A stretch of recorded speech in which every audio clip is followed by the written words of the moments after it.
My device shows 5:59, so we'll wait for it to turn and we'll officially get going.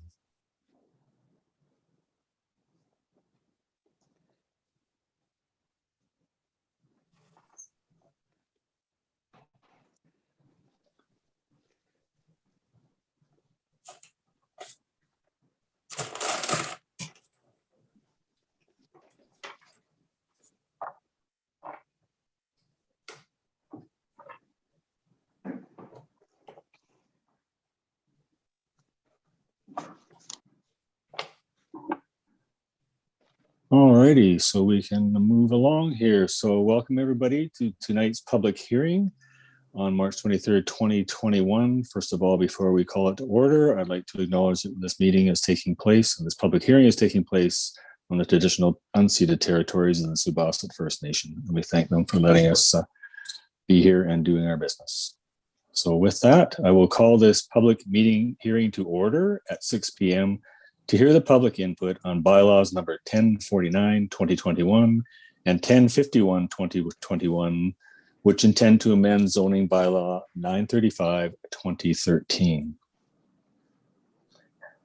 This public hearing has been called to deal with amendments to the zoning bylaw number 935, 2013. As per the requirements of the Local Government Act, the public will have an opportunity to provide input on the proposed amending bylaw number 1049, 2021, which intends to revise lots 1 through 5, Plan VIS 6852 from the urban residential R1 zone to a single family and duplex residential R1B zone, and amending bylaw number 1051, 2021, which is intended to permit backyard chickens on a single improved parcel within the urban R1, single family R1A, suburban R2, and modular home R-4-A residential zones where the lot is greater than 450 square meters.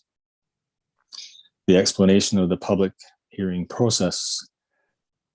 For the sake of order, we need to establish the ground rules for the public hearing for each of the amending bylaws being considered at this public hearing, and they are as follows. Each member of the public will have 3 minutes to speak on each of the bylaws. This may be done over the phone at 250-749-6681, or we will pause briefly for the public to email to general@lakecowichan.ca. The input should be strictly on the bylaw that is the subject of the public hearing. If time permits, you may take your turn to speak again after all members have spoken. There will be no heckling or booing. Of course, that won't be appropriate here because we don't have any crowd. This is virtual. We must have an atmosphere which allows everyone the opportunity to express their views without feeling intimidated. This would allow the public hearing process to move smoothly and quickly. Before you speak, you must state your full name and address. As stated earlier, your input must deal strictly with the contents of the bylaws and no deviation will be permitted. There will be no debate permitted as well. Council members may ask you for clarification of input being provided. Doing okay so far? Thank you.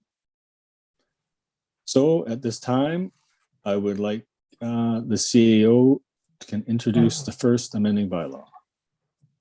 Your Worship, zoning amendment bylaw 1049, 2021 intends to amend the zoning of an area currently zoned urban residential, R1, to single and duplex residential, R1B zone. The subject area covers lots 1 through 5, Plan BIS 6852.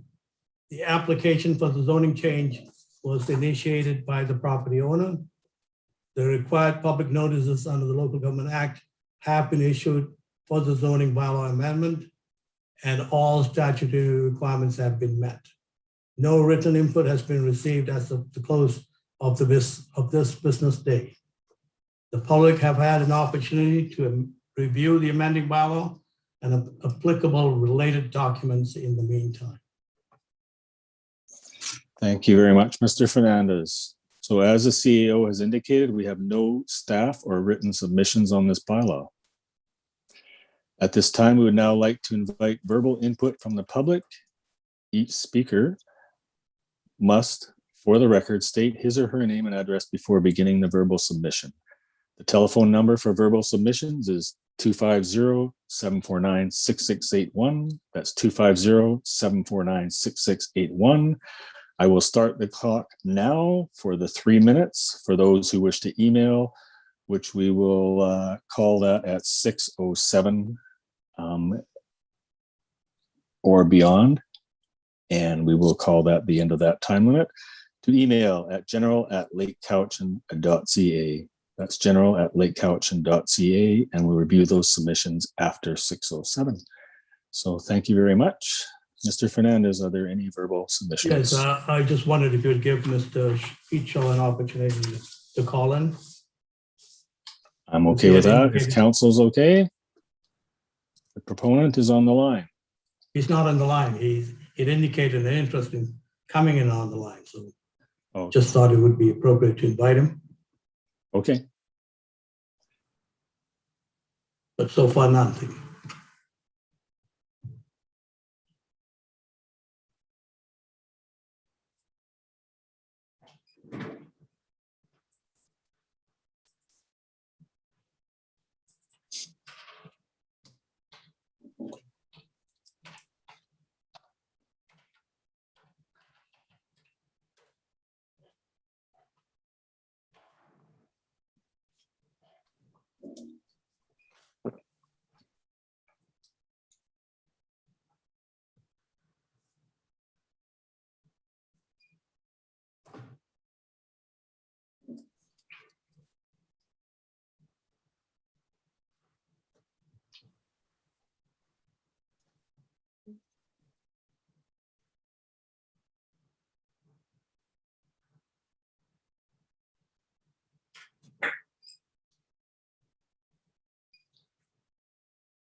Okay, it's 6:07, and it appears that Mr. Shaw is not able to get on with us. And we have no verbal telephone calls on this issue. No phone calls, no email. All right. So for the second time, is there any further input from the public on this bylaw?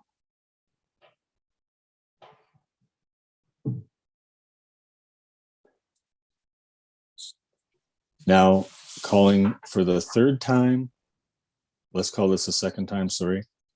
Is there any further verbal submissions on this bylaw? Now calling for the third and final time, are there any verbal submissions on this bylaw? I do not hear the telephone ringing. Yes, just 1 second. Good afternoon. Yeah, I'll put you on the speakerphone, okay? Okay. Is Mr. Peachaw? Thank you. Go Good ahead. evening, Mr. Shaw. Oh, hello, it's Pete Shaw calling. Okay. Do you Yes, have sir. input on this bylaw? Additional input, that is. No, I don't. I missed the meeting. I just got on. Yes, so thank you, Mr. Shaw. We've just gone through, we're on the third time asking for verbal submissions on this bylaw. We have asked for the written. We have none of either. So at this point, I don't know if any of your comments would be relevant to anything that's been heard here tonight, which has been nothing so far from the public. And that's what we're here for, is a public hearing. So.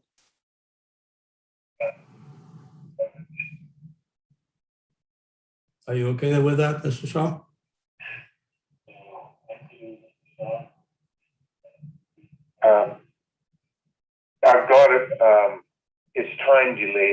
television, and I've just heard my voice, so I can't.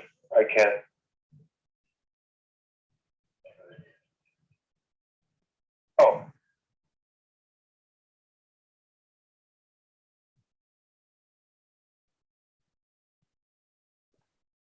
All right, Joe, so could you Are you there, explain? Mr. Shaw? It's basically, if you only have additional input that we need to hear, that you can add to it, but otherwise it's completed, basically the public hearing process.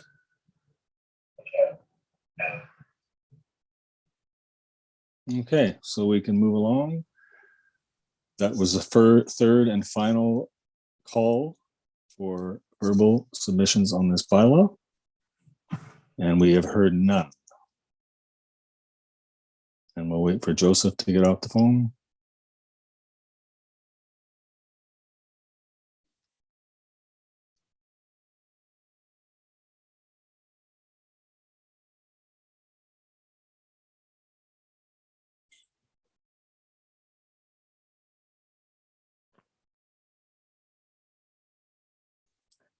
Okay, Joseph, can we move along now? You're muted, sir. We're good to move along? Yes. Thank you very much. Okay, so that means we can move along to the second bylaw, public hearing portion. The same ground rules apply on bylaw 1051, 2021. Mr. Fernandez, can you introduce the second amending bylaw? Yes, Your Worship. Zoning Amendment Bylaw 1051 intends to amend the zoning bylaw to permit backyard chickens in certain improved single-family residential zones that are not less than 450 square meters in size. The application for the zoning change was initiated by council. The required public notices under the Local Government Act have also been issued for the zoning bylaw amendment, and all statutory requirements have been met. No written input has been received as of the close of today. The public have had an opportunity to review the amending bylaw and applicable related documents in the meantime. Okay, as the CEO has indicated, we have no staff or written reports on this bylaw. So at this time, I would like to invite verbal input from the public, as well as email input.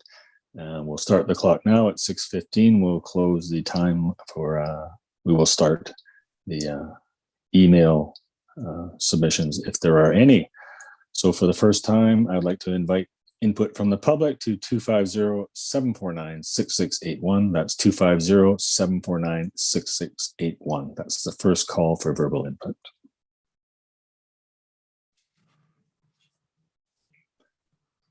I'd like to call for verbal input a second time to 250-749-6681.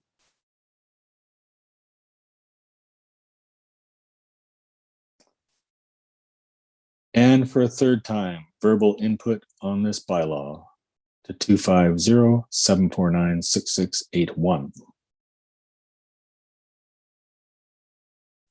And if we have none, we will wait till 6:15 for any written submissions.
All right, it's 6:15. Mr. Fernandez, anything?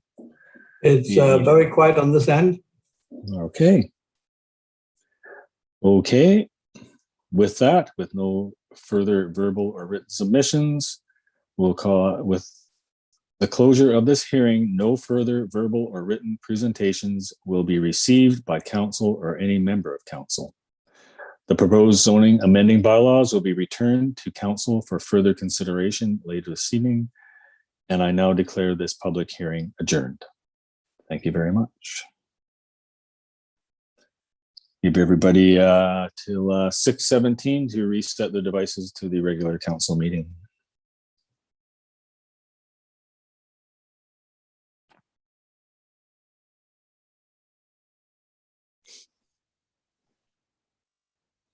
So are we going to get another invite? Nope, stay where we're at. Okay.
Okay, everybody, I think we can get going now safely. So I'd like to call to order this regular council meeting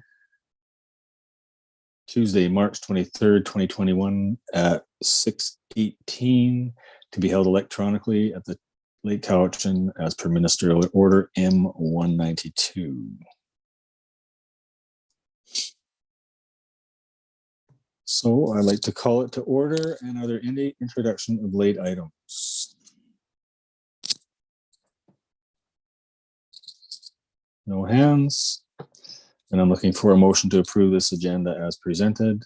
Moved by Councillor Ross and seconded by Councillor Sandhu. Any discussion?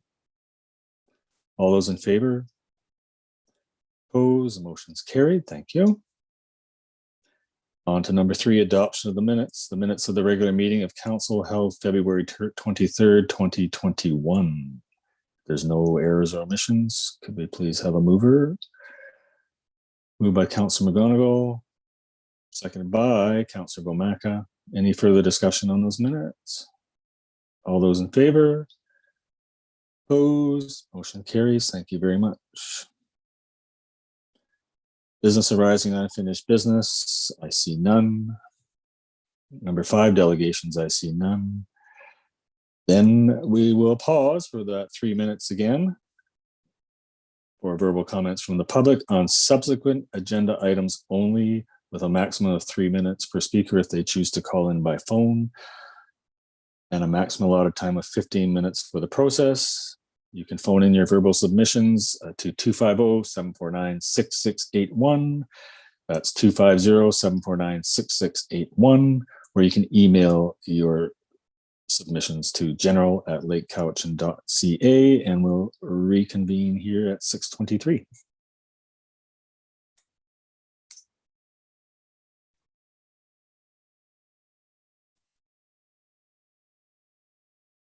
I'm hoping one day we devise a better process for these 3-minute. I know that the music is the answer, but we've got to be careful when we start broadcasting music. We need a SOCAN license. Oh, right. Forgot that. Well, one of us could sing, not me. We'll vote on that at another meeting.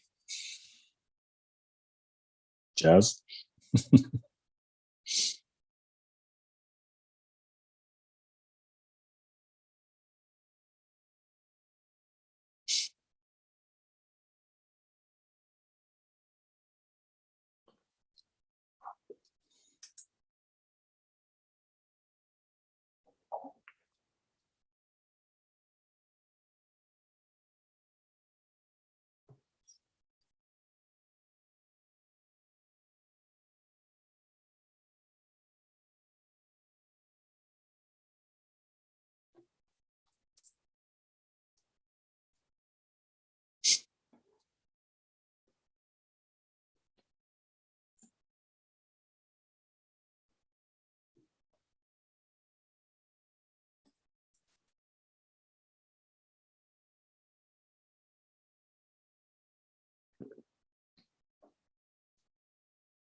Okay, Mr. Fernandez, anything on your screen?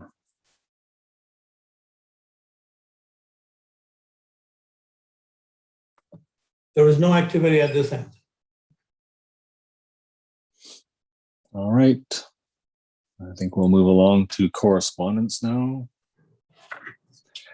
Action items 1, Cowichan Housing Association Strengthening Community Services 2021 program. You have a staff report in front of you. Mr. Fernandez, could you Yes, outline that and report? and we do have Mr. Van Horn waiting for us if you want to address him on any questions on this issue. We've had staff meetings prior to this report coming to us, and the consensus was that the CBRD would make an application on behalf of all the communities in the area. And so you can see there was a recommended motion that's almost at the bottom of the page, which indicates that the town of Cowichan would support this CBRD's application to UBSIM for the grant funding.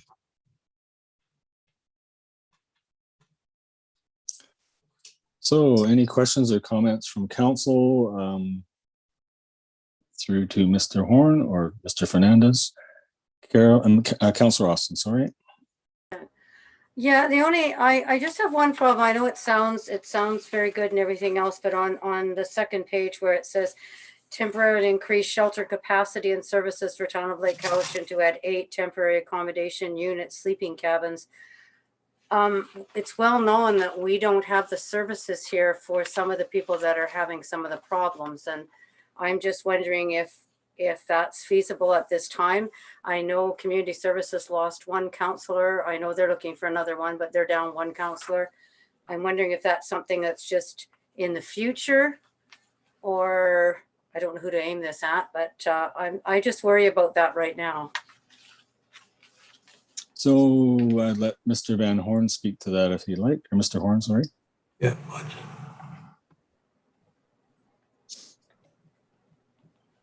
Just give him a minute.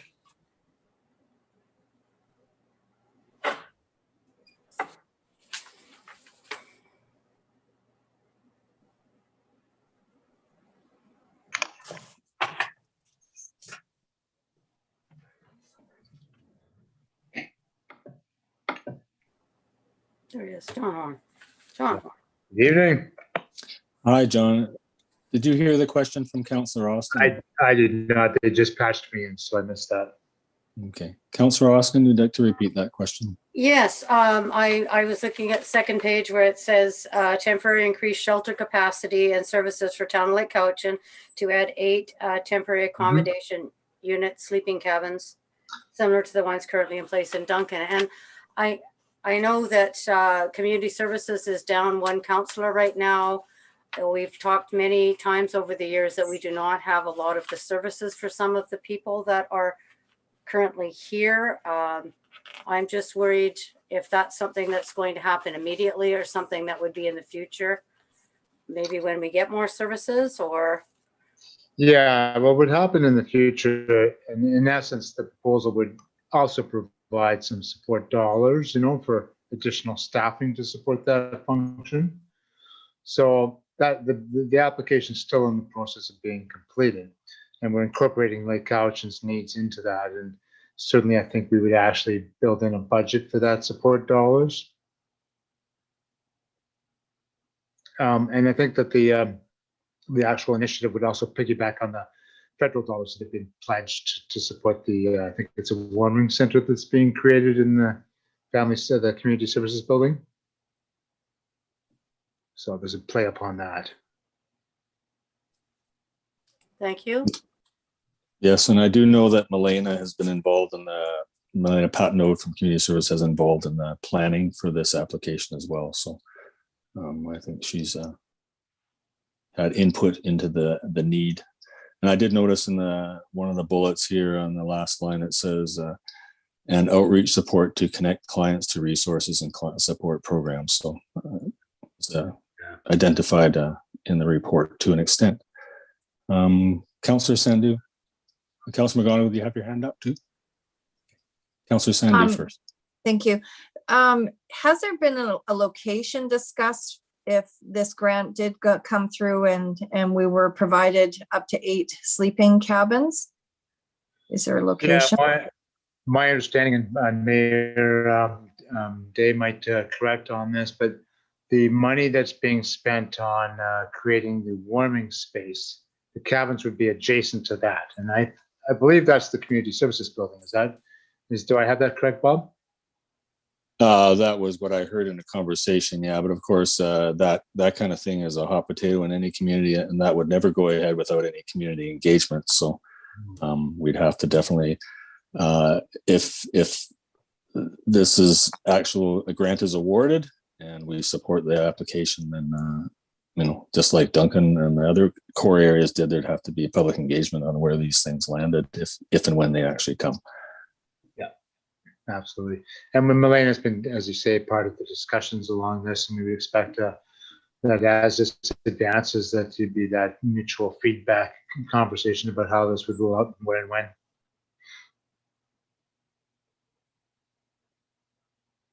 when. Councillor McGonigal. Thank you very much, Mayor Day. Through you, if I may, to Mr. Horn. Just looking at the timing of the application and when it would be announced first. I'll let you answer that, and then I have a follow-up if possible.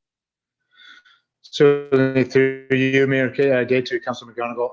The timing is the submission goes in on April, I think it's the 18th or 21st, or one of those 2 days. So the middle of April, this is due for submission by the CVRD. They don't tell you how long they're going to take to contemplate and then decide. But then there's a 12-month frame for the funding. So in a regular world, you could probably think about a 2-month gap between submitting an application like this and actually receiving the dollars. And then you'd have 12 months to execute on the project.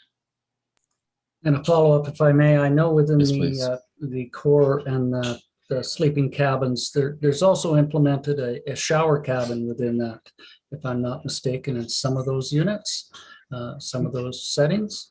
Not yet, but it certainly is a request of the residents who are currently housing in those sites, and there is some speculation. We just haven't got gray water disposal systems at our sites, and that's really what's been the holdup for showers. And but there is discussion about bringing one of those, the kind you use at festivals that have a tank in them, and providing episodic access to showers would probably be how that would work. But there's not at the moment showers. We use the CMHA one-man shelters where most of our folks go to use the showers.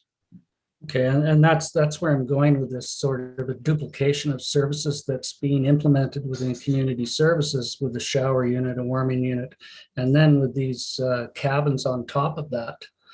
How is that going to incorporate into that project?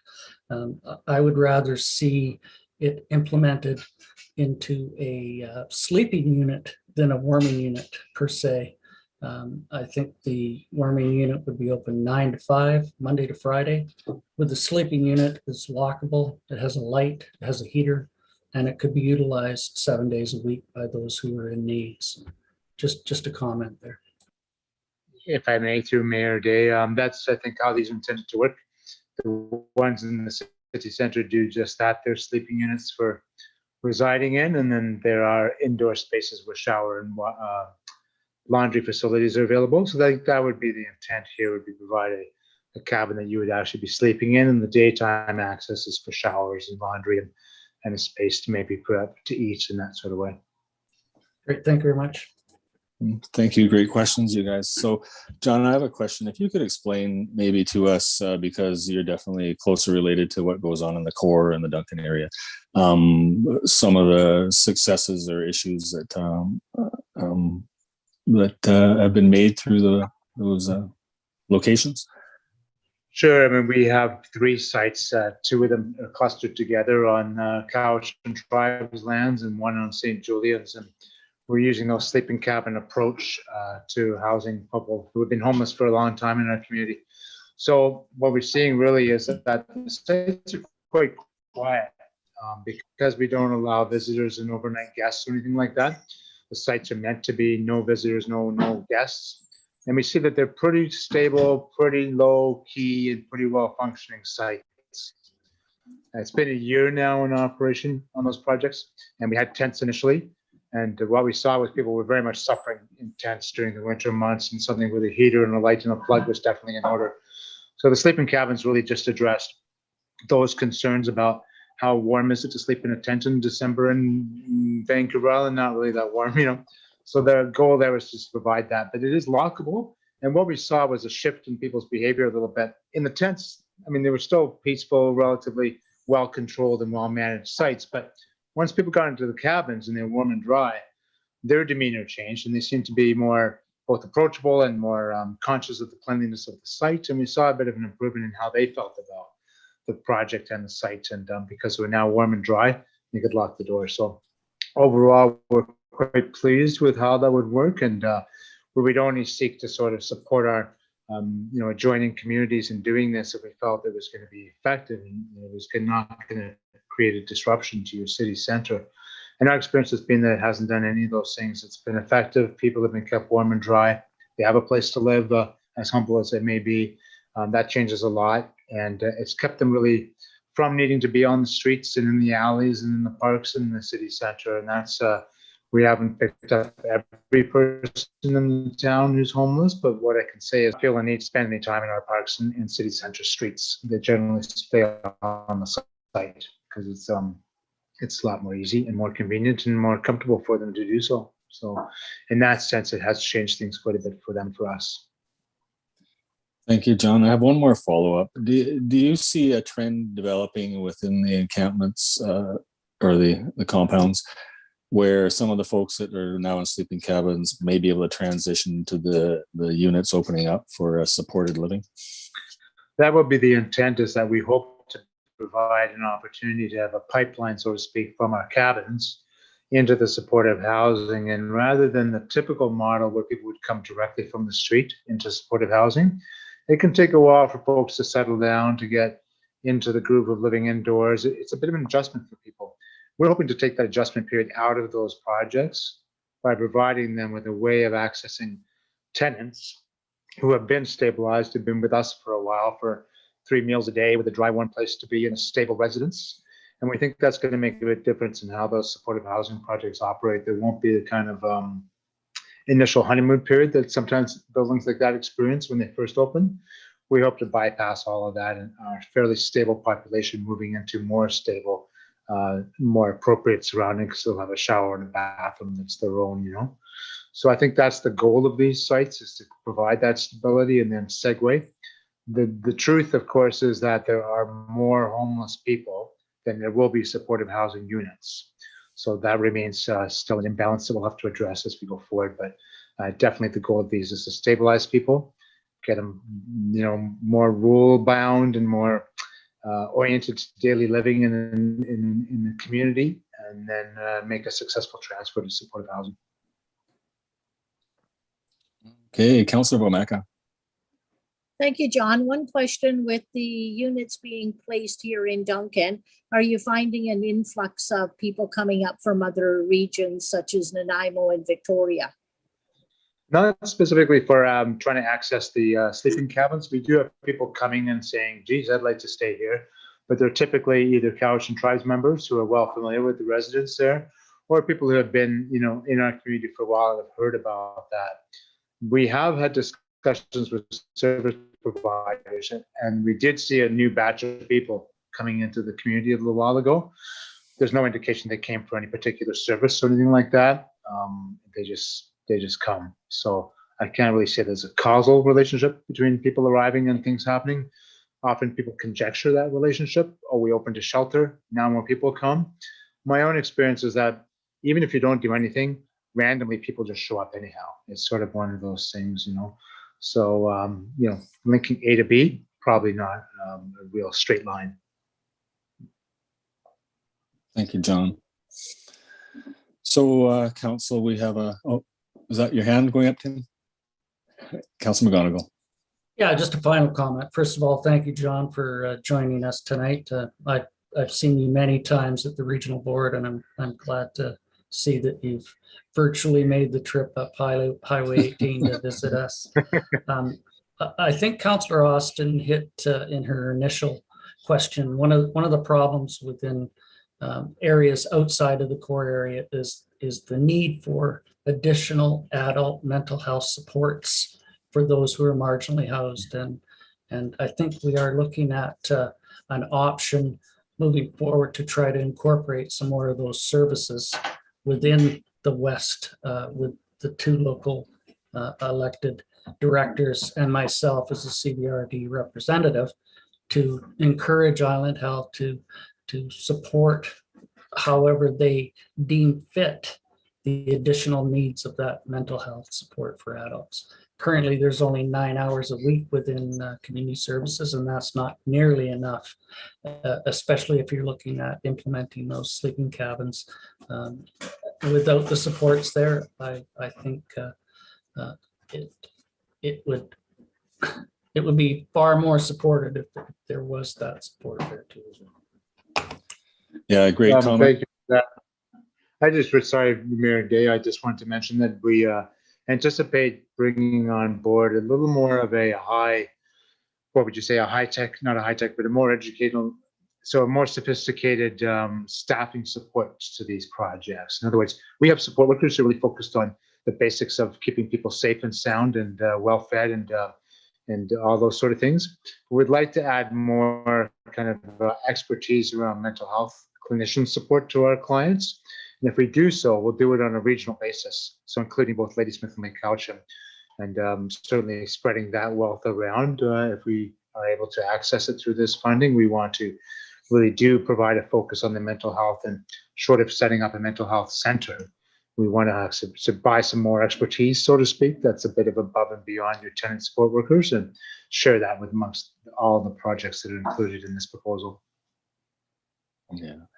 And as a follow-up to this line of questioning and comments too, I was invited to attend a Zoom meeting with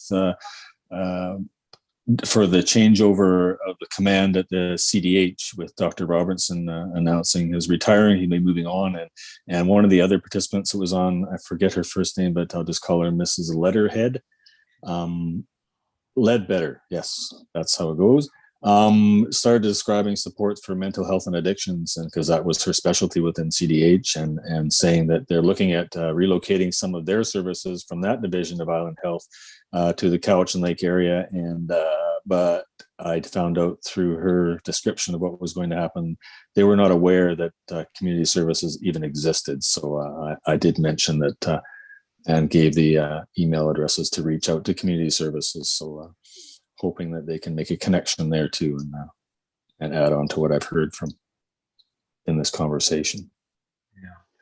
Yeah. So be happy to support Lake Cowichan in addressing their own needs in their own backyard sort of way. I think that's the most effective and humane way to do these things. And so whatever we can do to support that, we'd be happy to do.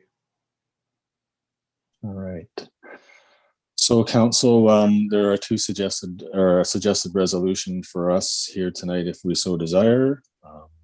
Of course, we need a mover and a seconder, and I believe Councillor McGonigal will see probably the same set of staff reports tomorrow at CBRD possibly. So, all right, Councillor McGonigal.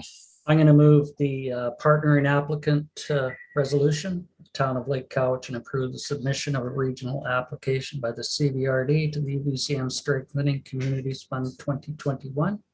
And that further that the town of Lake Cowichan approve the CBRD as the primary applicant that will apply for, receive, and manage the grant funding on our behalf. I'll move that, sir. Thank you. Seconded by Councillor Sandhu. Any further discussion on this? All right, thank you very much. Hearing none, call the question. All those in favor? Opposed? There's none. Motion carried. Thank you very much. And thank you, John, for coming on and clarifying tonight. So that was great questions and good answers. And thank you very much for all the work you're doing. I appreciate the support. Thanks. Yeah, right on. Cheers. Have a great night. You too. Bye-bye.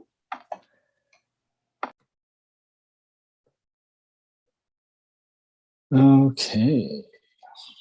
That can move us on to correspondence action item 2, letter from Jane Ingram regarding heritage status or heritage sign. Mr. Fernandez, I believe you could give us some commentary on that. After you unmute, of course. Yes, if I may, there is a policy on heritage type signage, and maybe you want to review this request in concert with that policy. So if I may, that would be staff to apply this. Could it apply this letter to that policy and give us a report or make a decision? And no, I could bring that to the next finance, this letter plus the policy, and then you can decide the correct way to go about it. We can provide you a recommendation too. Councillor Romaka. I was just going to ask if we still have a Heritage Advisory Committee through the museum. We might, I'm not sure. Councillor McGonigal. I think we did consult them previously when we implemented the heritage sign in Lambs Hill. And through the Heritage Commission, they came up with the signage that is currently there. So that would be the template for any additional signage that would be put in various heritage centers throughout the town of Lake Cowichan. There was discussion of Pally's, 100 Houses, and various other historical areas for the heritage signage. So piggybacking the signage on top of the street signs as per Lambs Hill and the road signage that's currently there. So we've already got that portion of it. It's just a matter of addressing which ones fit the criteria. Correct. And I had the question of, does the Heritage Commission still exist? I knew at one time it was on our budget, and there was on our budget, and there was a small dollar amount attached to it, but I'm not sure. So perhaps for the Finance Committee meeting that Mr. Fernandez could see if those members are still actually an acting body. I could do that. See if we have to do any enlightening in that area. So thank you. Okay, everybody okay with that? That's good. That's direction to staff to move that to finance with some more details on how to move forward. Okay. Then that can move us along now to reports, council and committee reports. We have the finance administration meeting, March 9th, 2021, Councillor McGonigal. Very much, Mayor Day. I would like to move the minutes of the finance and administration meeting held electronically on Tuesday, March 9th with the following recommendations. That the committee recommend approval of the Lake Cowichan Fire Department incident report in the amount of $8,727.55 for January 2021. Also, that the committee recommend approval of a total of $1,850 from the 2021 grants and aid budget, detailed as follows. Saywell Park sign, I believe that is the signage replacement for $100. Lake Cowichan School scholarships in the amount of $1,000, and Wild Safe BC in the amount of $750. Also, that the committee recommend that the development variance permit application for remainder to Lot A, District 13, Cowichan Lake Plan District Plan VIP 64669 be denied. Also, that the committee recommend that staff be directed to draft terms of reference for each of the tourism and housing standing committees. The committee recommend that the town of Lake Cowichan participate as part of the Small Rural Communities Task Force to lobby the province for fire emergency equipment and funding for small rural communities. And also that the committee recommend that approval be granted for the Lake Cowichan Fire Department to purchase self-contained breathing apparatus at a cost of $58,323.26, inclusive of taxes. With those recommendations, I'll move those minutes. Can I have a seconder, Councillor Austin? So I have what I think is a correction, if everybody agrees, in item number 8A, where it's the feasibility and creation of select committees, and the actual motion goes on to call it a standing committee. And on the far left, it also says standing committees terms of reference. And I believe those two standings should be actually read select. Am I correct? Correct. Okay. Would it be okay with the mover to amend those? Thank you. Okay. Anybody else? Councillor Sandhu. Just regarding the notice of motion that Councillor Vomaka brought forward for Autism Month. So it's World Autism Awareness Day next Friday, April 2nd. And I'm just wondering, Councillor Vomaka had talked about blue lights just in recognition. So I'm just wondering where we stand with that and how that works. Mr. Fernandez. Yeah, it's just simply a direction to council staff, and we'll do it.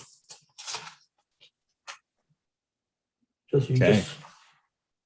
just have to direct staff to implement that. We'll undertake the blue lights. Does that show up any further in the agenda here? No, we just do it as a matter of course. The certain days we recognize. Okay, we're in the middle of moving these minutes, so let's just, can we save that to a further meeting? When is the date? April 2nd. So we'll do it. All right, there you go. Staff has received direction. Okay, all those in favor of the minutes as amended? Opposed, seeing none, the motion's carried. Thank you very much. We can move along to the Public Works and Environmental Services Committee meeting of March 16th, 2021. Councillor Vomaka. Thank you.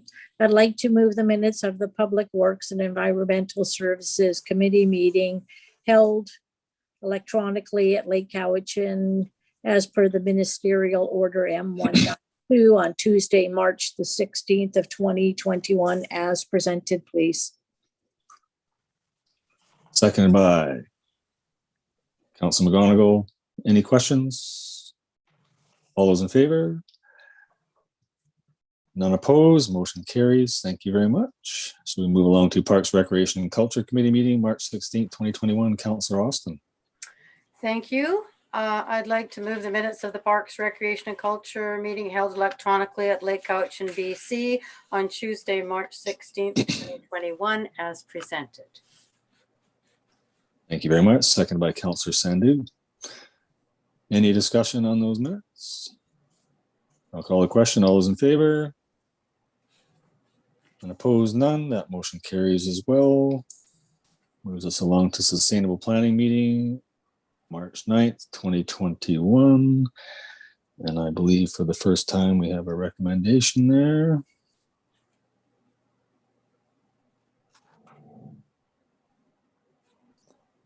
That the committee recommend, I'd like to recommend the follows, that the committee recommend that the strategic planning for the Town of Lake Cowichan strategic planning sessions be facilitated by Allison Habkirk at a cost of $3,800 plus applicable taxes. And 8A. And that the committee recommend that all committees of council meeting times be changed from 6 p.m. to an earlier time of 5 p.m. for the remainder of 2021 meeting schedule year from April 2021, and that the committee recommend that all regular meetings of council remain at 6 p.m. for the 2021 calendar year, and that the committee recommend review of all meeting times of meetings for 2022 and beyond after pandemic restrictions have been eased. I'd like to move those. Second by Councillor Womacka. Any questions? All those in, Councillor Sandhu.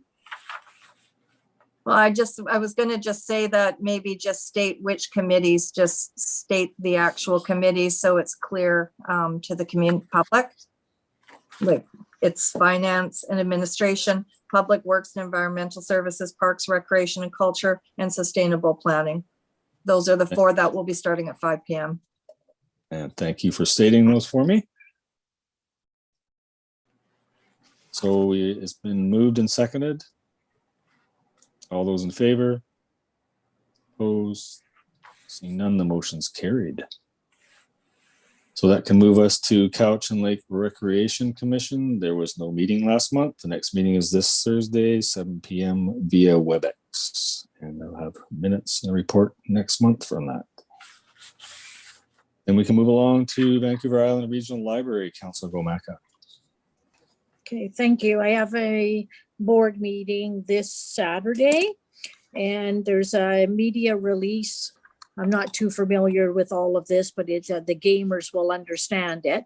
But Viral and Lazarus Esports have teed off for the first of its kind North American competitive esport golf showdown. So yeah, so this is a whole new library now when you're getting into competition esports. So I believe the play gets underway March the 27th, qualifying rounds. But of course, you have to go on and you have to pre-register. So yeah, it's something new, just not your same old library books anymore. So I know there it says that there's a lot of proceeds. I think it's going to be first prize in the end will be $2,500, second place $1,000, and third place $500.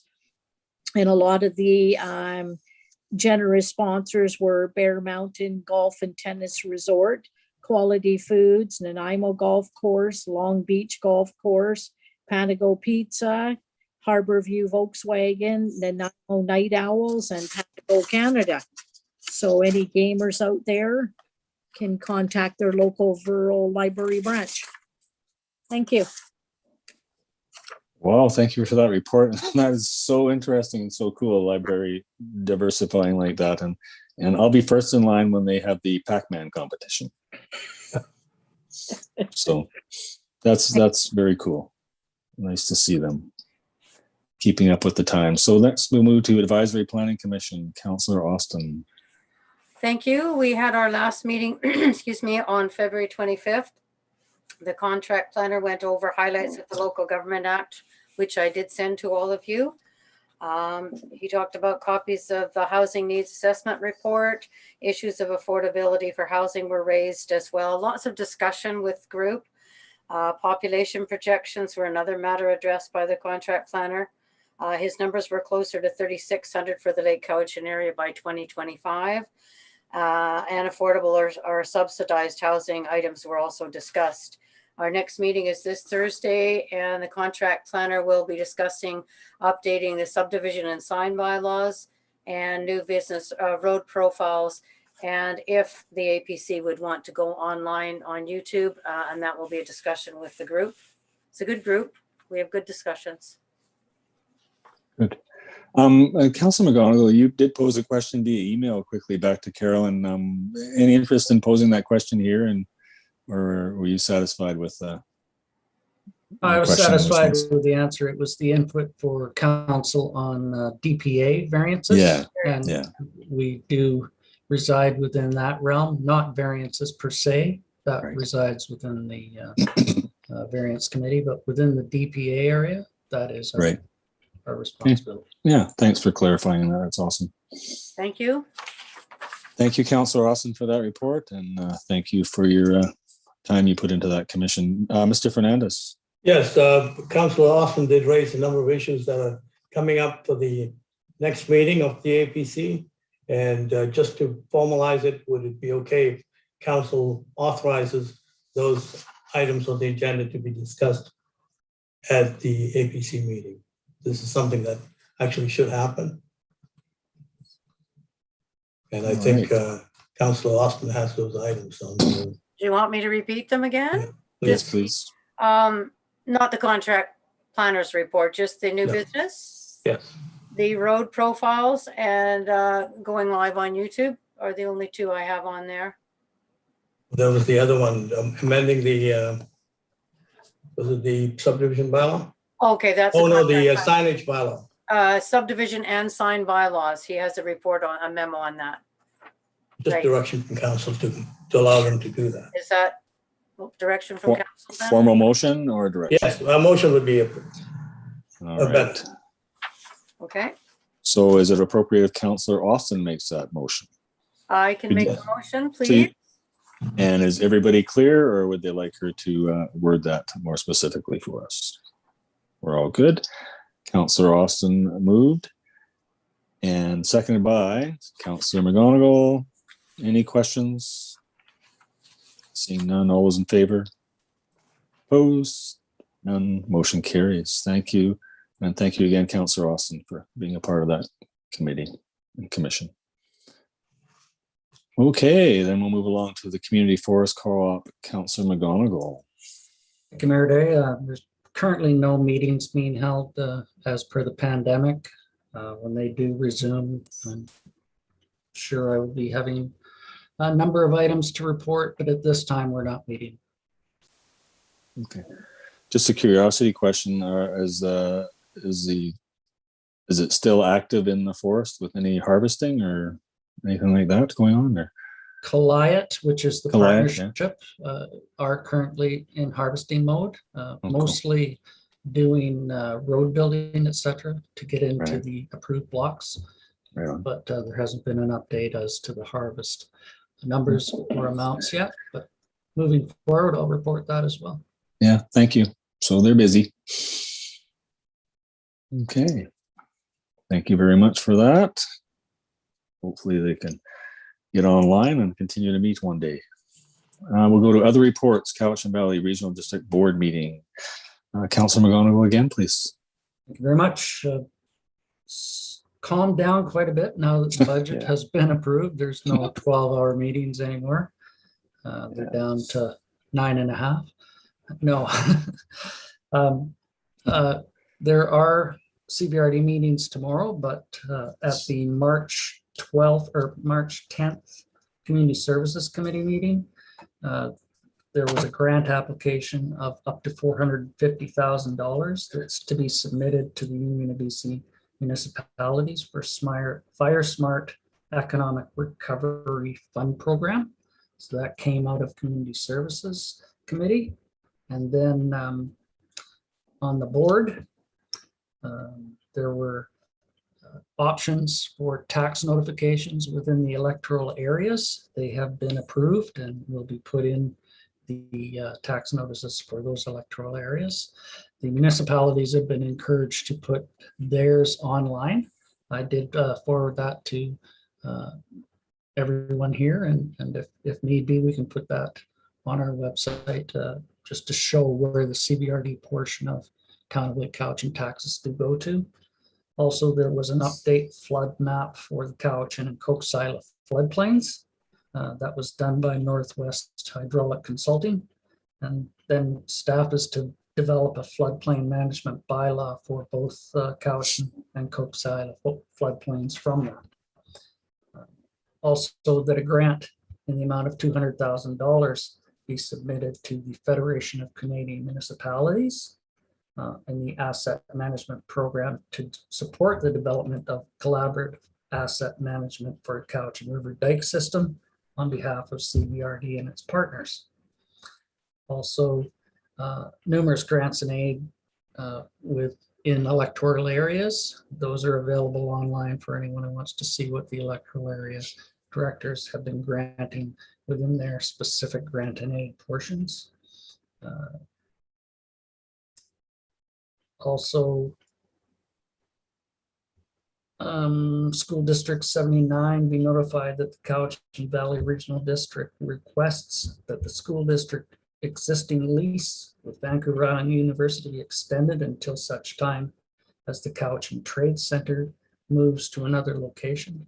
So the Cowichan Trade Center resides within VIU, and with the implementation of the new high school going there, they're looking at how that can be incorporated in that as well.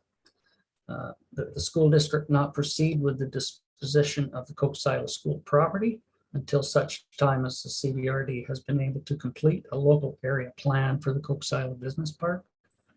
And prior to the disposal, that it be established by way of public road dedication or by grant of statutory right-of-way in favor of the Ministry of Transportation and Infrastructure. And a whole bunch within the Cowichan school that has been deemed excess within that. CBRD park and trail design standards criteria for outdoor pickleball courts was approved. Electronic public hearings be chaired by the chair of Electoral Area Service Committee or their designate. They're having a similar implementation of electronic public hearings, and it can be problematic at times trying to negotiate your way through that, as we found out tonight. Yeah. Looking for input, etc. And also that a review of CBRD bylaw enforcement service be undertaken by a qualified consultant, and that's within electoral area services as well.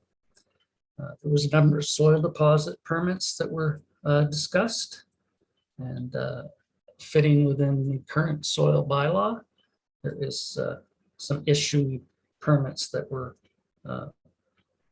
validated at that meeting. Also, Woodland Shores, you may recall that came forward for an amendment in not zoning, but allocation of units within various portions of the Woodland Shores. I believe this is the last phase of the build out, and it was a matter of moving density from one lot to another lot. The Lake Cowichan Fire Protection Service Amendment boundary extension was adopted. Some sewer systems within the electoral areas as well. And, community plan for West Cowichan was also, or Cowichan Lake South Scotts Falls zoning amendment was passed as well. So tomorrow is hospital board and regular board starting at 9:30. I don't anticipate going till 9:30 at night, but I will have a further report following that. Any questions I'd be glad to hopefully answer. If not, I'll direct them to someone else. Thank you much, Councilor McGonigal. And you do know that staff starts bringing back budget items in June for 2022. You don't get much of a break on that budget stuff, do you? Yeah, interesting. All right, thank you very much for that, and thank you for enduring a budget season. And yeah, it'll slow down a bit, I'm sure. So with that, we can move to our Cowichan Community Outreach Team Committee. Councillor Austin. There was no meeting this month. The one person that chairs it was unavailable. We'll be having our next meeting on April 15th, and we're going to have it at 10 in the morning instead of 2 in the afternoon. We're going to try to get more people involved because it has been a bit sketchy for a while. It's a great meeting, and it tells us all what's going on within the whole community of the different groups in the community that serve our community. Thank you very much. And refresh my memory, are those meetings virtual or? Yes, we're Zooming still. Yes. Yeah.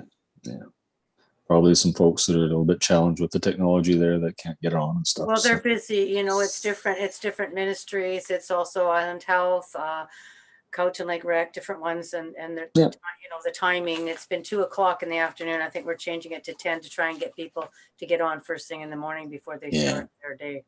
Yeah, awkward time for sure. Thank you very much. Look forward to your next report so we can move along to our couch and Councillor Sandhu. Thank you, Mayor Day. We had a scheduled meeting for March 18th, but I gave mine and Councillor Austin's regrets because Town Council had our budget meeting. So our next meeting for our Cowichan is May 13th at 5:30.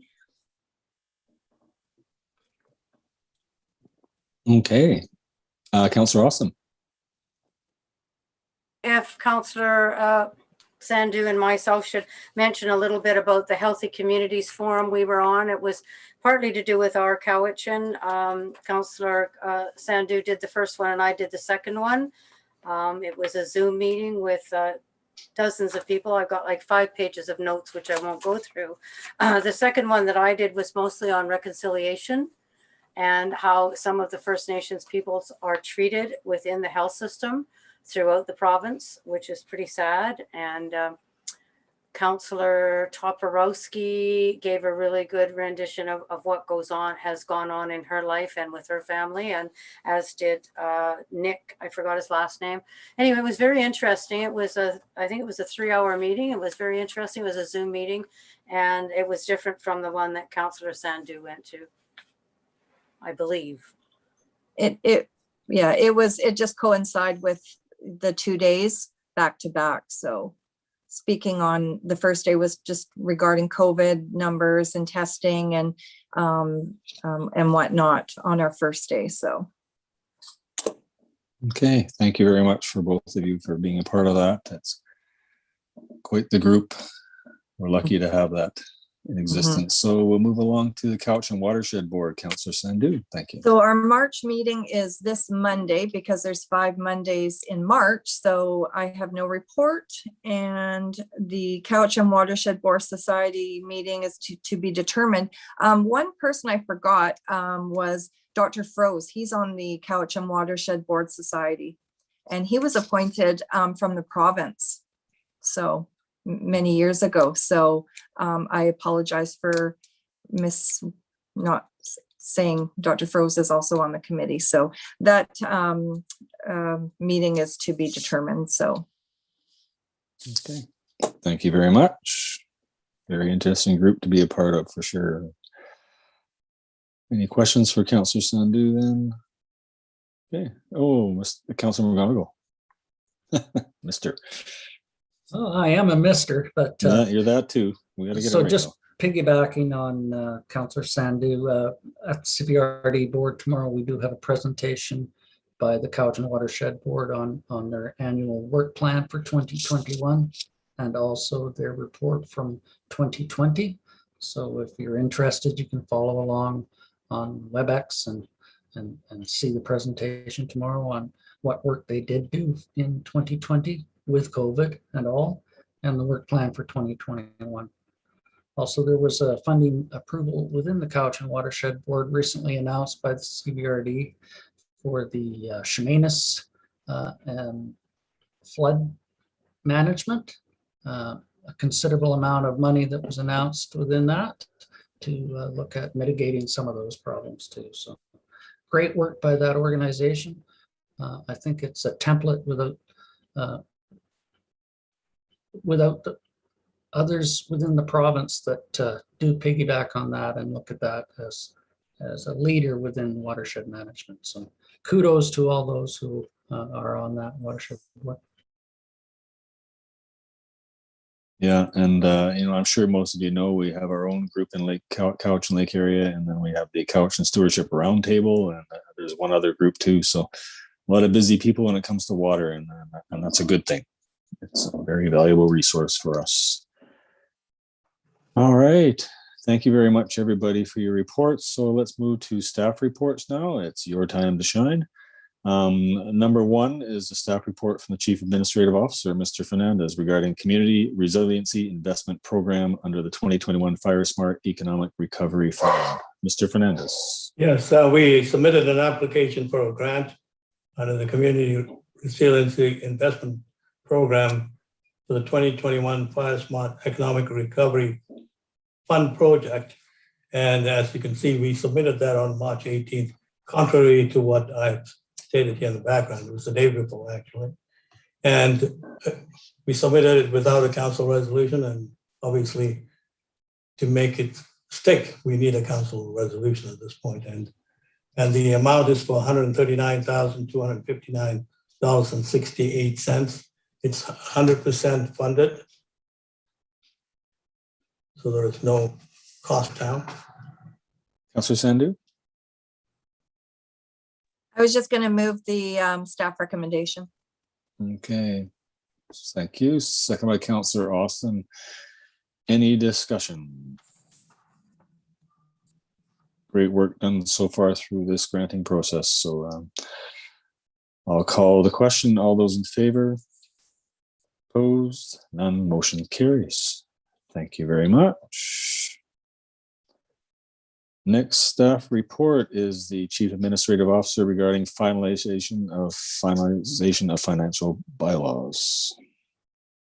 It's just an information item. It's my 2 cents.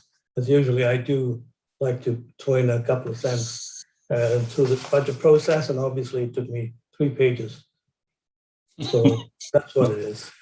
Just for So it's about 25 cents worth then, not 2 cents.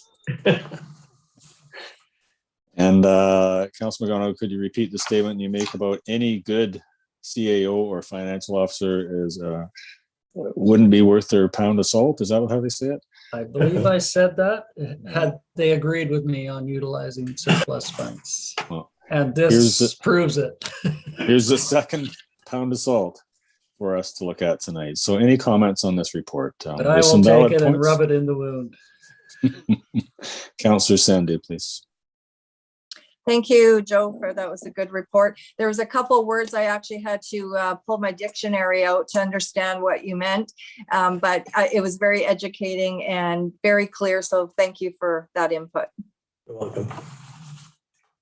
Yeah, a good message to us, regardless of how we feel, and it's there for the public too to know that we've really made our best efforts to keep things at the 2% level.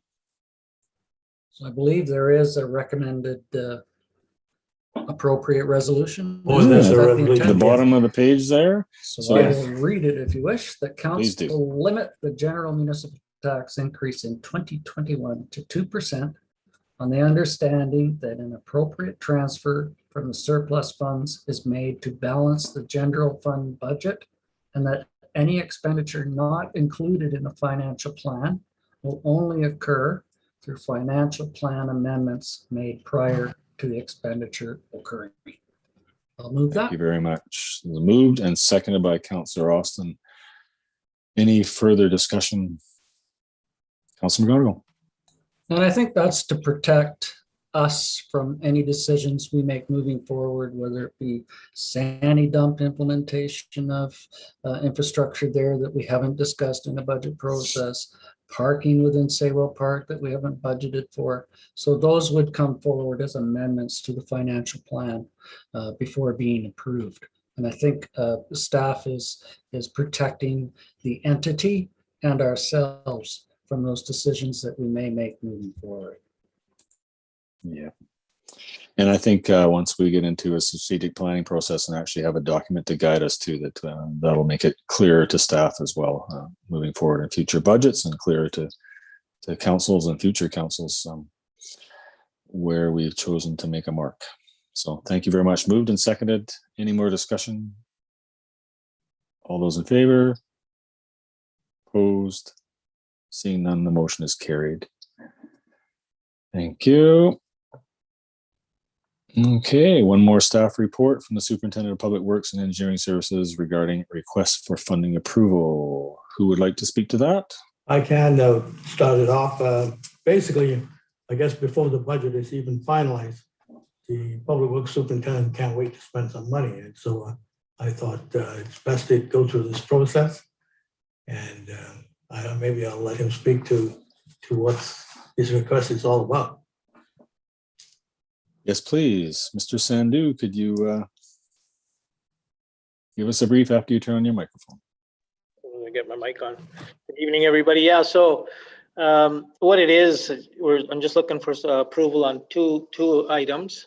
One is the Arbutus sanitary upgrades. Two things, piping with the PVC piping, it's going up big time in pricing. It's already gone up 20% and they're talking that much more possibly. So we'd like to get that pipe ordered and have it on hand, as well as start getting the tender process for that project going. So if we can approve the funding, or you guys can approve the funding, that would be great. So we can get moving forward on that. The second item is a couple of pickups we've been talking about purchasing, and it's very difficult getting trucks as well, especially the work trucks we're looking for. Where I originally looked at them, they're not available anymore, and they're 10 to 16 weeks away. So I shopped all over the island and ended up going to the mainland actually to find a couple of them at a decent price. So they're on hold right now, but we need funding approved for it. All right. Thank you very much. Mr. Fernandez. Yeah, I just wondered on this issue with the Arbutus Avenue, the I&I upgrades, with the $250,000 do the job? Or do we have to look at additional monies to pay for it? I guess that 250,000 will cover all the costs.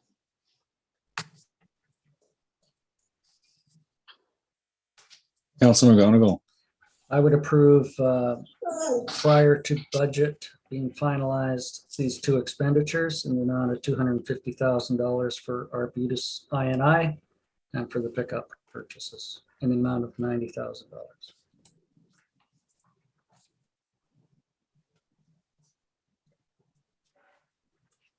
You're on mute, Bob. Just to let you know, I'm the only one in the house and my dogs are wanting to talk to me right at the moment. So I might take a 2-minute break here before the bylaws to open the door and let them go do what they need to do. So rather embarrassing, but they live here too. Do we want it recorded in the minutes? A bio break for the dogs. Yeah, make sure you use the right terminology. All right, so moved by Councilor McGonigal, second by Councilor Bomaka. Any more We'll discussion? let the dogs out. All those in favor? I've got that song on my stereo. Let the dogs out. Motion carried. Don't egg her on, please. Don't play it. Don't egg Councilor Austin on. So with your indulgence, please, could we recess for 2 minutes? We'll come back at 7:20. Thank you.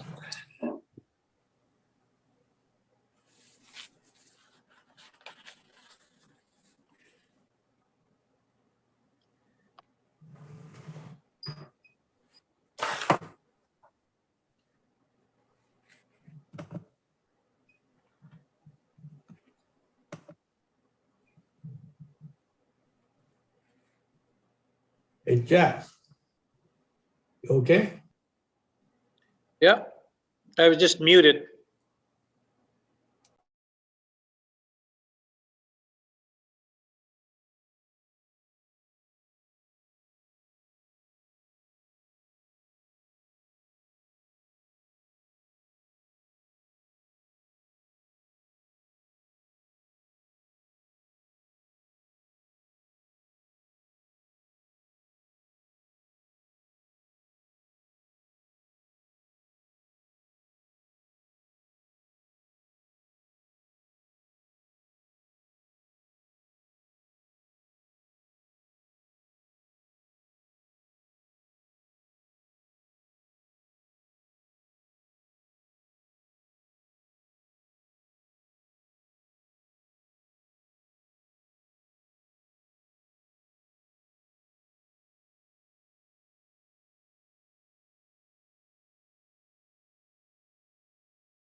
Okay, I think I've got them figured out now.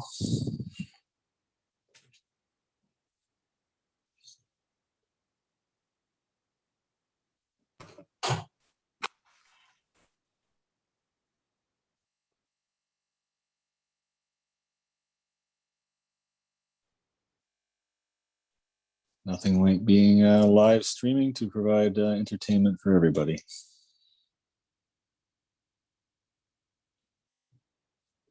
Just wait for Council Bormaka and Council McGonigal to come back to their seats.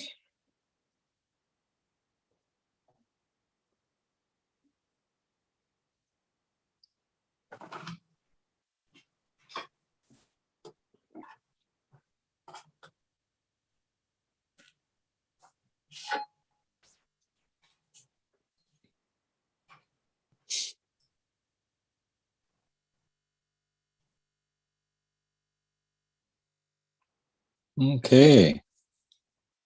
Thank you, everybody. So we'll reconvene here and move along to number 9, bylaws.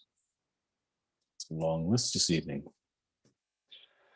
So the first one on the list is a Town of Lake Cowichan zoning amendment bylaw number 1049, 2021 may be read a third time. Mr. Fernandez. Yes, this bylaw 1049, 2021 was the subject of a public hearing earlier this evening.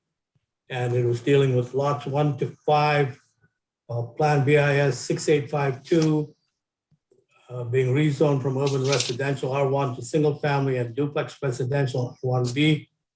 And so it's here for reconsideration and adoption. Reconsideration for third reading. Third reading. Moved by Councillor Austin, second by Councillor Sandhu. Any discussion? Councillor Sandhu. Is this where we can ask questions just on a couple things, or just for clarification to ask staff now, or do we wait until the next? It depends on what kind of questions though. Just more to do with the location and the road. It's a one-way in, one-way out. And just a question, has there been a riparian assessment done regarding as to where the layout? So those kind of questions. Yeah, this one is just a rezoning, so those issues will not come up. Okay. It's only when development takes place. Okay. Okay, thank you. Okay, thank you very much. Good for clarification there. So moved and seconded. All those in favor? Opposed? None. Motion carried. Thank you. Move to B, Town of Lake Cowichan zoning amendment bylaw 1049, 2021 again, may be reconsidered and adopted. Moved by Councillor Sandhu. Second by Councillor Bormaka. Any further discussion? All those in favor? And opposed? None. Motion carried. Thank you very much. Number C, Town of Lake Cowichan property maintenance and prohibition of unsightly premises bylaw number 1050, 2021 may be reconsidered and adopted. Mr. Fernandez. And this bylaw has gone through 3 readings and it's gone through a vetting process at even the finance committee meetings. And so it's here for reconsideration and adoption. So that moved by Councilor McGonigal. Thank you. Seconded by Councilor Vomaka. Any more discussion? Councilor McGonigal. I just want to thank staff for all their input on this and getting that before us in a timely manner. I appreciate that. Yes, thank you. All those in favor? Opposed? None. Motion carries. Thank you very much. Move along to D, Town of Lake Cowichan zoning amendment bylaw number 1051, 2021 may be read a third time. Mr. Fernandez. Yes, again, this bylaw 1051, 2021 was the subject of the earlier public hearing. And it's to deal with allowing backyard hens in certain residential zones that are improved. And it has to be single family homes. And it is here for third reading. Okay. Moved by Councilor Sandhu, seconded by Councilor Vomaka. Any discussion on this bylaw? All those in favor? Opposed? None. Motion carried. We'll move along to Town of Lake Cowichan zoning amendment bylaw 1051, 2021 may be reconsidered and adopted. Moved by Yes, Councilor it's, Sandhu, seconded by Councilor McGonigal. All those in favor? Opposed? None. Motion carried. Thank you so much. That will take us to F, Town of Lake Cowichan Animal Control Amendment Bylaw 1052, 2021 may be read a third time. Mr. Fernandez. Yes, with council allowing backyard hens in certain zoning areas, it was necessary to amend the animal control bylaw, and it is here for third reading. All right. Moved by Councilor McGonigal, seconded by Councilor Austin. Any questions or discussion? All those in favor? Opposed? Seeing none, motion carried. Thank you very much. We'll move to G now. Town Lake Cowichan Official Community Plan Amendment Bylaw number 1053, 2021 may be read a first and second time. Mr. Fernandez. Yes, the owner of the J.H. White property made application to have it rezoned, but the requirement is that he also had to do the OCP amendment. So the OCP amendment bylaw 1053, 2021 is here for first and second reading. And it goes to a public hearing next month. All right. Moved by Councilor Vomaka, second by Councilor Sandhu. Any discussion on this? All those in favor? Opposed? None. Motion's carried. Thank you so much. H, Town Lake Cowichan zoning amendment bylaw 1054, 2021 may be read a first and second time. Mr. Fernandez. Yes, with the community plan amendment bylaw 1053, 2021, there is now need for a zoning amendment bylaw, which is 1054, 2021, and it may be read the first and second time. Moved by Councilor Austin, seconded by Councilor Vomaka. Any questions on this bylaw? Then I will call the question. All those in favor? Opposed? None. Motion's carried. Thank you very much. That finishes off bylaws. Now we can move on to new business. And item A, Ministry of Municipal Affairs, Strengthening Community Services Program for Local Government Development Approvals Program Funding. Mr. Fernandez. Yes, the ministry is made available two funding streams. One is called the Strengthening Community Service Program, and they're making available $100 million in grants. And the second bit was to do with local government development approvals program, and they're making available $15 million for that. And at this stage of the game, the staff have got some ideas on what they can apply under that program. But under the first part of it, I think it would require council input and public input to get us going on that. application process. All right. Any suggestions on how we go about that? Are you going to bring us back a list? We could do that at the next line, yes. And then that would get that on the public record and have a discussion on that. Yeah. Will that satisfy the need for public engagement on that? Councilor McGonigal? I'm just thinking with the presentation we had previously on the warming cabins, et cetera, that perhaps the Strengthening Community Services Program grant process might fit within that to accommodate some supportive services. I believe that may fit within the granting process.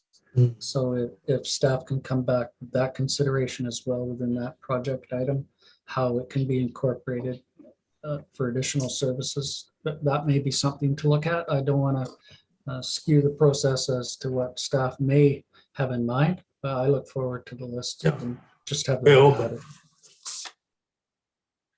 Yeah.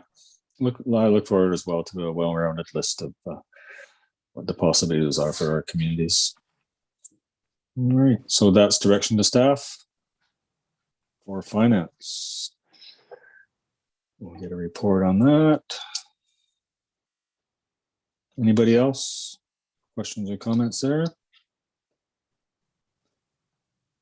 All right, then we'll move along to number 10, select committees for housing and tourism. I don't know if you've all had a chance to receive the late documents from the CEO this afternoon, but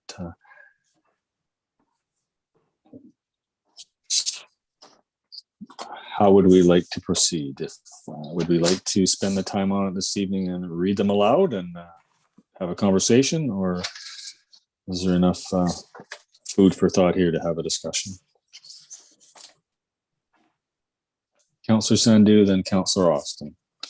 I actually haven't had the time to review this afternoon. It came in late and I didn't check my emails until I logged on for the meeting tonight. So I'd like to see if we could postpone it to our finance meeting, so we have some opportunity to just be more informed. Councillor Roman or Austin, sorry. Yeah, I was thinking of maybe to the planning meeting after the finance meeting. That would fit in there because it's not a financial one, is it? No, he doesn't know. And then we can discuss further. I think it needs more discussion. Yes, I got mine. We got it late, so that's good. Thank you. Okay, Councillor Austin or Vomaka, sorry. Just echoing the same thing as Councillor Sandhu, that when I logged in, I got the late email, so I haven't had time to read it either. So a further meeting would be great. Thank you. Understood. Staff will include these items on the, we'll have that discussion at agenda setting. Okay. But the council's wish is to have that put on the future agenda. So motion to refer both select committee reports to an appropriate meeting. Thank you, Councillor McGonigal, seconded by Councillor Vomaka. Any more discussion? All those in favor? Opposed? Seeing none, that motion's carried. Thank you. All right, Mayor's report. I have nothing to officially report this month, except that thank you very much for staff for all their work this month. I think we all can appreciate, and if you don't know, we're under extreme pressure for development right now. There's a lot going on in that area, and it comes with some pains.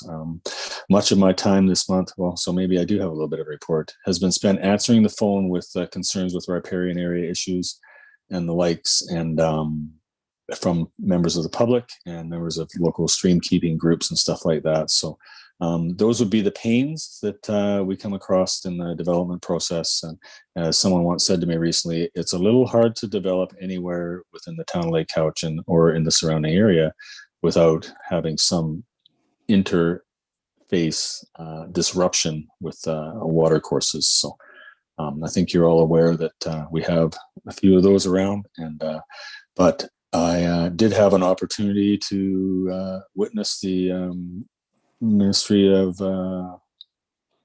Forest Lands and Natural Resource Officers here. They finally made it.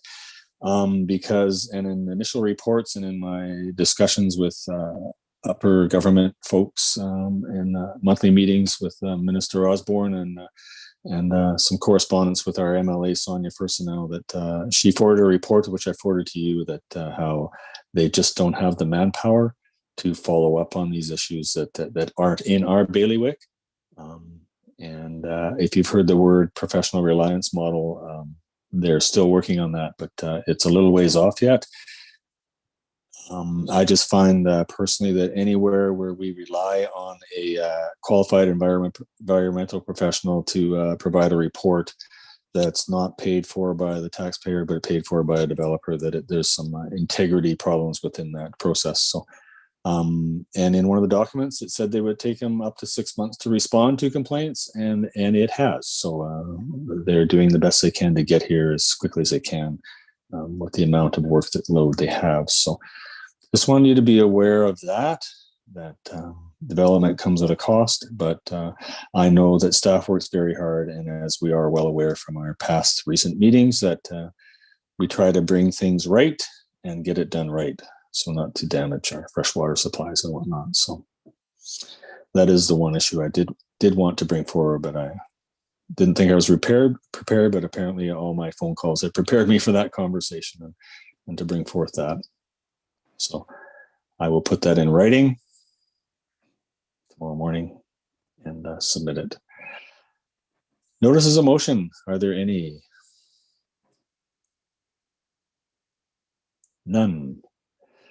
So that will allow us to move on to a question period where we have 3 minutes per speaker if we get any on the phone, and a total time of 15 minutes. These are questions on items that have appeared on this agenda, and you can phone your questions into 250-749-6681, and we'll listen to your question live, or you can email them to general@lakecowichan.ca. Once again, 250-749-6681, or email to general@lakecowichan.ca. We will wait for phone calls and give people 3 minutes. So 7:39, we will check our emails. Councillor Bomaka.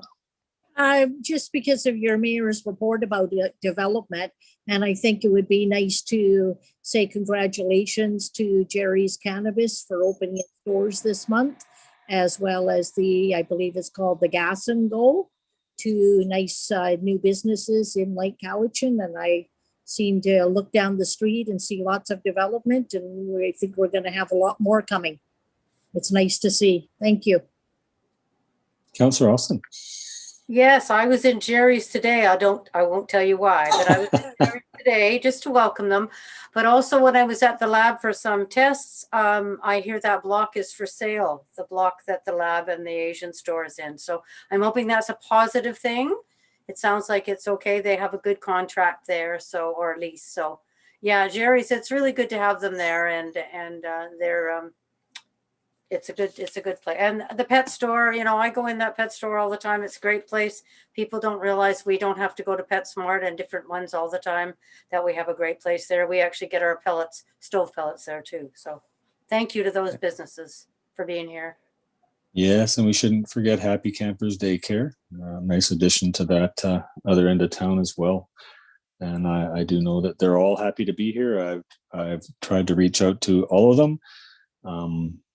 I still haven't got a hold of Jerry yet.